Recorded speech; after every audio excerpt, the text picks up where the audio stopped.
يا طعمية، لو السعوديين بس يوقفوا يشترون من هنا طعمية من السعودية، يوقفون الصباح ما يشترون طعمية، نهر الرين عندك حينشف. النهر عندك حق النيل حينشف كامل. هذا فهمها.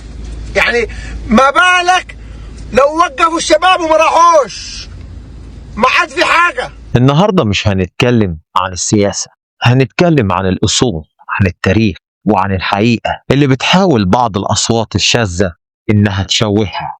الحقيقة اللي بتقول إن العلاقة بين مصر والسعودية مش مجرد مصالح، دي علاقة دم وتاريخ وعطاء متبادل. كلنا شفنا الفيديو ده وسمعنا الكلام اللي يوجع، مش بس لأنه غلط، لأنه طالع من شخص المفروض إنه أخ. الكلام ده مش بيعبر عن الشعب السعودي المضياف والكريم، لكنه بيعبر عن جهل ونقص ومحاولة بائسة لزرع الفتنة بين الشعبين. للشخص ده والكل اللي زيه بنقول التاريخ ما بيكذبش. مصر كانت وهتفضل سند لأشقائها العرب. مين اللي علم أجيال كاملة في السعودية؟ مدرسين مصريين بنوا عقول وزرعوا فيها قيم وأخلاق. مين اللي عالج وساهم في بناء النظام الصحي؟ أطباء وممرضين مصريين. مين اللي كان بيرسل كسوة الكعبة المشرفة سنويا تعبيرا عن الحب والتقدير؟ مصر. مين اللي أنشأ التكيات لإطعام الحجاج؟ مصر، بأمر من محمد علي باشا. وحتى العلم اللي بتفتخر بيه وبتتكلم تحت ظله صممه مصري أصيل اسمه حافظ وهبة. دي مش منية، ده واجب أخوي، ومصر عمرها ما ندمت عليه. لكن العيب إنك تنكر الجميل وتكون زي القطة تاكل وتنكر. وعلشان تعرف إن المصريين جدعان والنموذج بتاعهم مشرف في كل مكان، شوف الفيديو ده.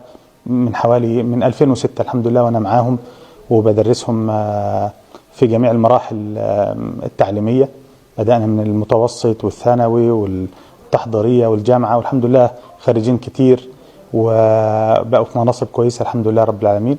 ده الأستاذ طه، نموذج مشرف مصري بقاله 18 سنة بيدعم وبيدرس كل المواد الدراسية وخصوصا الإنجليزية لكل أبناء بلده. ما فكرش في مرة إنه يفرق بين المصريين أو السعوديين، لكنه كان بيدرس لهم بدون أي أجر وبدون أي راتب طول ال 18 سنة، وما طلبش من حد أي مساعدة. ومن ضمن النماذج المشرفة اللي الأستاذ طه درس ليهم لحد ما وصلوا لمكانة كويسة في التعليم وتوظفوا في مكان كويس بعد فضل ربنا سبحانه وتعالى، الشاب السعودي ده. اسمع منه هو بيقول ايه. أستاذ طه أبو محمد، هذا الوالد عرفته يمكن من 2014، كان السند لي في المرحلة الجامعية والسنة التحضيرية، وعطاء ودعمه لي إلى الآن. أنا الحين متوظف في محمية الملك سلمان، إلى الحين آخذ منه النصيحة، وإلى يومك هذا طول ما يروح مصر الله يجزاه خير، الكسوة هو اللي يجيبها لي من مصر، الكسوة الصيفية والشتوية. طبعا الشاب السعودي اللي انتوا سمعتوه ده نموذج مشرف، ده صوت السعودية الحقيقي اللي بنحترمه ونقدره. شاب بيعترف بفضل مدرسه وبيأكد ان العلاقة مش مادية بس. المدرس طه أبو محمد اللي بيدرس للأيتام بقاله 18 سنة بدون أجر، هو مثال للجدعنة والشهامة المصرية اللي موجودة في كل بلد. هو مش مستني فلوس، هو بيعمل واجب إنساني وأخوي، وده اللي بيميز المصريين، الشهامة والجدعنة اللي مش عند ناس كتير. الموضوع مش موضوع فلوس يا أخ، الموضوع موضوع أصول وقيم. وانت علشان عندك نقص شايف ان كل الناس جعانة زيك وشبعة بعد جوعة زيك، وعلشان نثبت لكم انكم عايشين تحت قمع وان السعودية ما فيهاش حريات وانكم بتتكلموا بلسان الحاكم بتاعكم وبتهاجموا المصريين، شوفوا الفيديو ده. حسب الله ونعم الوكيل فيهم، ياخذوا علينا 300 يورو متاع فيزا، شو بلادهم، حتى احنا في تونس مش موجود هذا الشيء. يا لطيف يا لطيف يا ربي، عمري في حياتي عمري ما دخلت مناظر هكا، خاطر ربي. شوف الزبابل، شوف الزبابل، خاطر ربي مش مبارك لهم في شيء، لأنها مكة لكل الناس.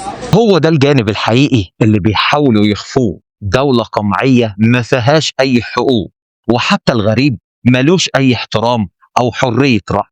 الست التونسية دي ذنبها الوحيد إنها صورت الحقيقة، صورت الأحياء العشوائية اللي موجودة ورا ناطحات السحاب والقصور الفخمة في السعودية. هي دي دولة محمد بن سلمان اللي بتصرف مليارات على مشاريع فاشلة زي ذا لاين واتوقفت علشان مفيش فلوس يكملوا المشروع. دي الدولة اللي بتدفع مليارات لترامب وصهره كوشنر مقابل الحماية، وبتسيب شعبها يعيش في عشوائيات زي اللي شفتوها في الفيديو ده. غير ان في ملايين بتدفع من تحت الترابيزة مش عارفين بتروح فين او هي كام والرقم الحقيقي بتاعها ايه، وترجعوا تعيبوا على المصريين وان في مناطق عشوائية وشعبية كتير. انت مالك ومال المصريين؟ ما تشوف بلدك الاول اللي عددهم ما يجيش ربع المصريين، وعندكم خير ما شاء الله وعايشين على بحر بترول. انت باصص على المصريين ليه؟ انا مش فاهم. المصريين عملوا لك ايه؟ برضه مش عارف. في النهاية بنقول افرجوا عن الست التونسية وخلوها ترجع لبلدها، وكفاية قمع. ولا ولي العهد بتاعكم عايز يعمل فيها زي خاشقجي اللي قطعوه في السفارة في تركيا؟ مصر والسعودية هيفضلوا اخوات للناس المحترمة بس، والتاريخ مش هيتمسح بكلام سفيه أو تصرف قمعي. الحقيقة هتبان، والحب والاحترام هيفضلوا هما الأساس بين الشعوب المحترمة.